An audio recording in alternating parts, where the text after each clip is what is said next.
नमस्ते दोस्तों, मैं डॉक्टर जगदीश राठौड़ और माइंड गैलेक्सी यूट्यूब में आप सभी का स्वागत है। दोस्तों, आज का हमारा सब्जेक्ट है psycho analytic method. Educational psychology में एक मेथड है साइको एनालिटिकल मेथड। अब इस मेथड में जो है सबसे पहले साइको एनालिसिस ऑफ माइंड, मन का विश्लेषण, मनोविश्लेषण जिसको कहते हैं, वो मन का विश्लेषण यहाँ पर किया जाता है। जैसे मन का विश्लेषण करते हैं तो मन का विश्लेषण करते हुए हर एक व्यक्ति के जो है माइंड जो है, मन जो है, ये कैसा कार्य करता है, इस बारे में सिगमंड फ्राइड नाम का जो fried said that the mind is of 3 types. अब उन्होंने बताया सिगमंड फ्राइड ने कि वो जब भी उन्होंने एक इमेजिनरी माइंड का जो एक स्ट्रक्चर बनाया और वो स्ट्रक्चर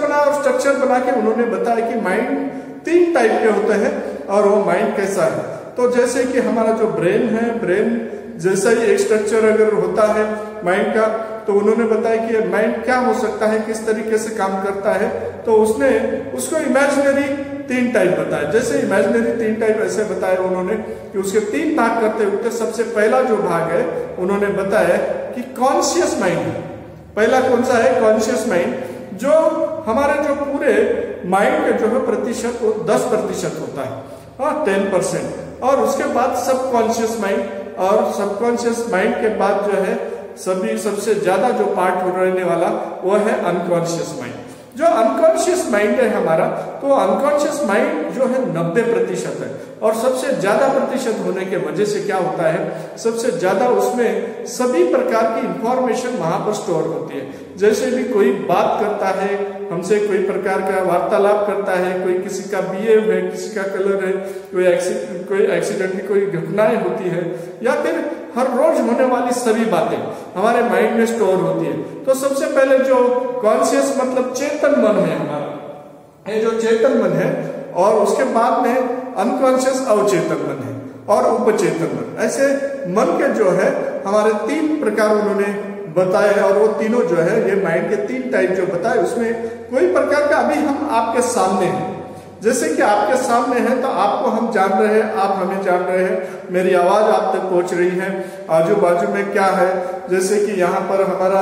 मतलब ब्लैक बोर्ड है या आजू बाजू की सभी बातें हैं। तो ये सभी बात जान रहे हैं, मतलब ये जानने वाली बात है जिसका हमें पता चल रहा है, इसी को हम चेतन बोलते हैं, और ये चेतन मन है। और चेतन मन के बाद जो बातें सभी हमें मालूम होने के बाद में हमारे माइंड में हम स्टोर करते हैं। जैसे स्टोर करते हैं तो स्टोर कहाँ करते हैं, तो हमारे अनकॉन्शियस या सबकॉन्शियस माइंड में। जब अनकॉन्शियस माइंड है, इसको अवचेतन मन या अंतर्मन कहते हैं। जो अंतर्मन है, अंतर्मन में सभी बातें स्टोर हो जाती है, और स्टोर होने के बाद ये जो है जब उस बात की जरूरत होती है उस वक्त वो रिकॉल होती है और वो कॉन्शियस माइंड तक आती है। और वो कॉन्शियस माइंड के पास आने के बाद में वहां से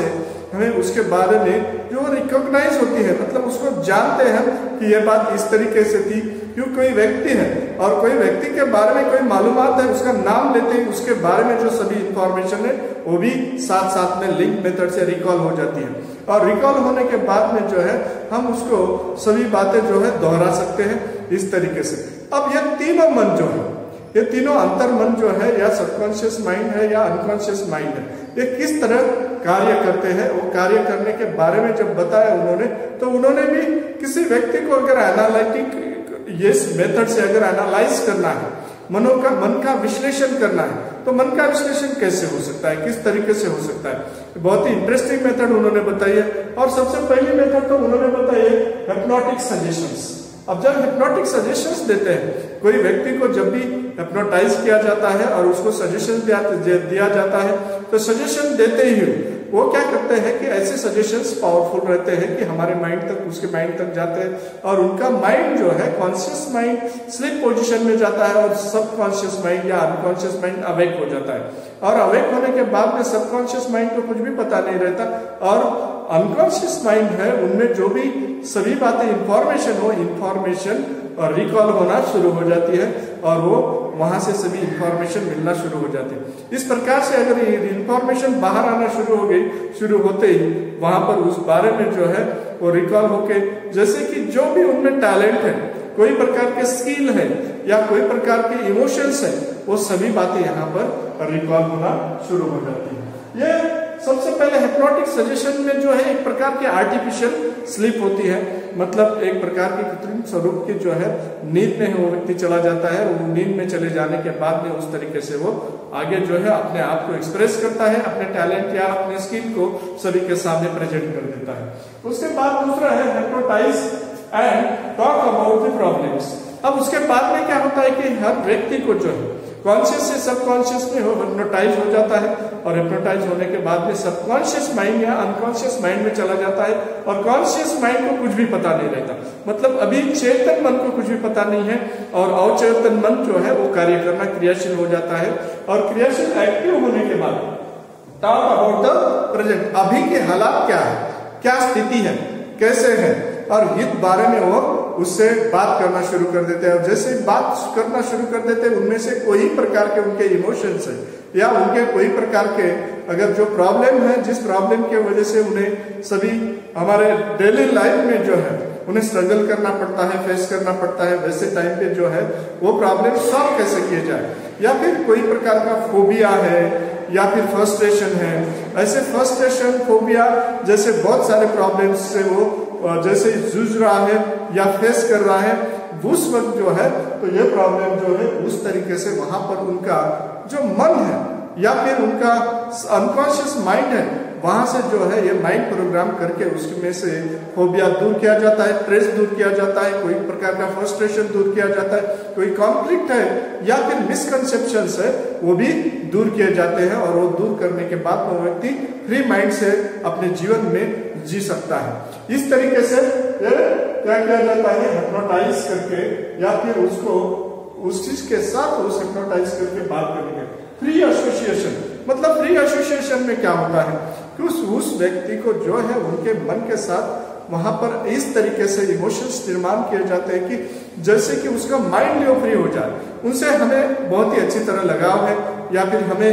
ट्रूली फेथ है हम पे, जैसे कि किसी व्यक्ति के पास अगर ट्रूली फेथ अगर हो जाता है, उसके साथ दिल खुल के जो है वो कॉन्फ्रेंस करता है या अपनी सभी बातें वो चर्चा कर लेता है। चर्चा करने के बाद में सेल्फ काउंसलिंग हो जाता है, वो खुद काउंसलिंग हो जाता है, खुद के खुद समुद्देशित हो जाता है, या फिर कोई सॉल्यूशन है, अगर कोई हिप्नोटाइज करने वाला है वो व्यक्ति के साथ चर्चा करके वो जो है उस सॉल्यूशन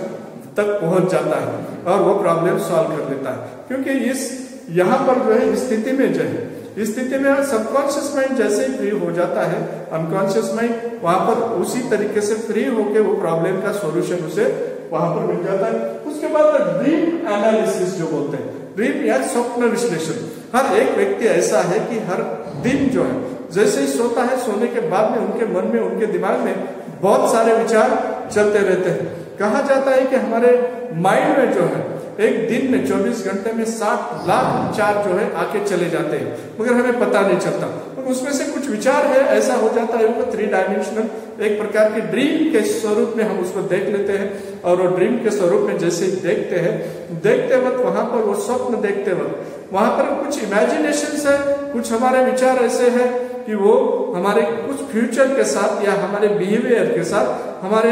जो एटीट्यूड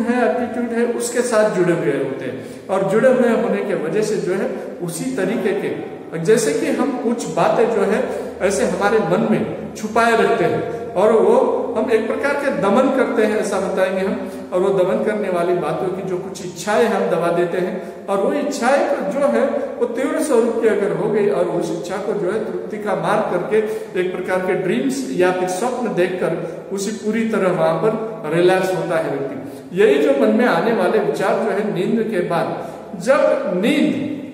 अर्धी निद्रा जो बोलते हैं हम, अर्ध निद्रा जो बोलते हैं, मतलब सेमी ट्रांस जिसको बोलेंगे हम, जैसे सेमी ट्रांस में जब भी व्यक्ति रहेगा उस वक्त पूरी नींद में नहीं है और पूरा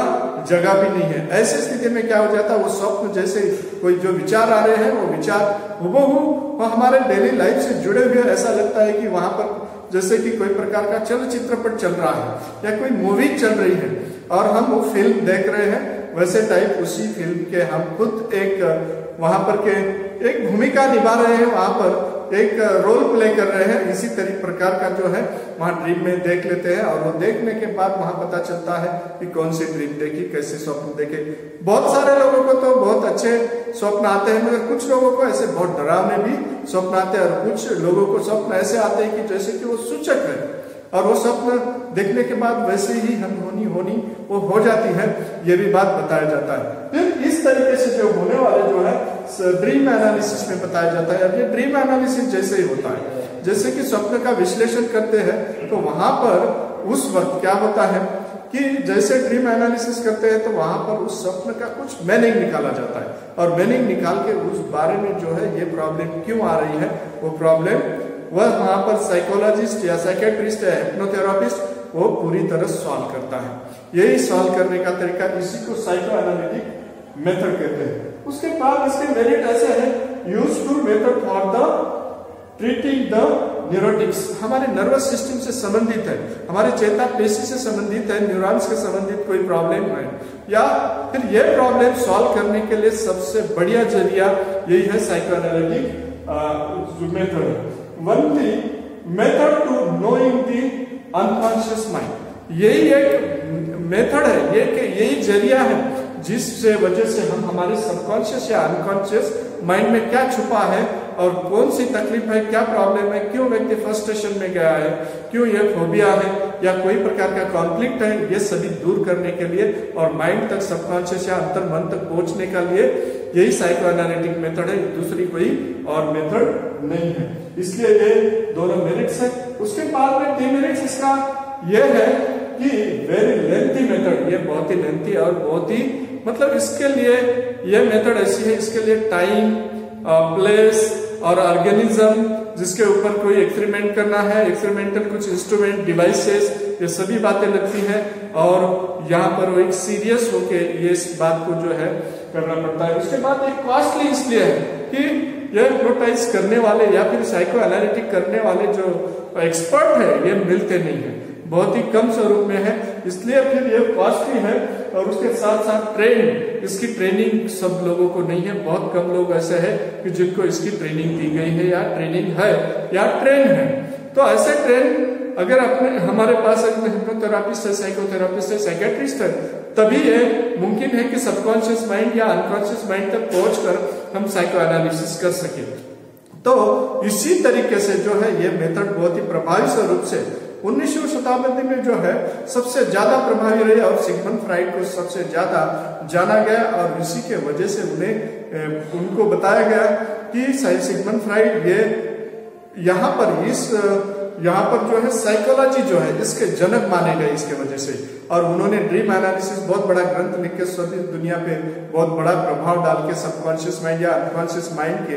बारे में एक चमत्कारिक मालूमात सबके सामने रख दी। दोस्तों, अभी तक आप जो देख रहे थे साइको एनालिटिक मेथड, ऐसे ही बहुत सारे मेथड्स देखने के लिए और लर्न करने के लिए हमारे साथ जुड़े रहिए। नमस्ते।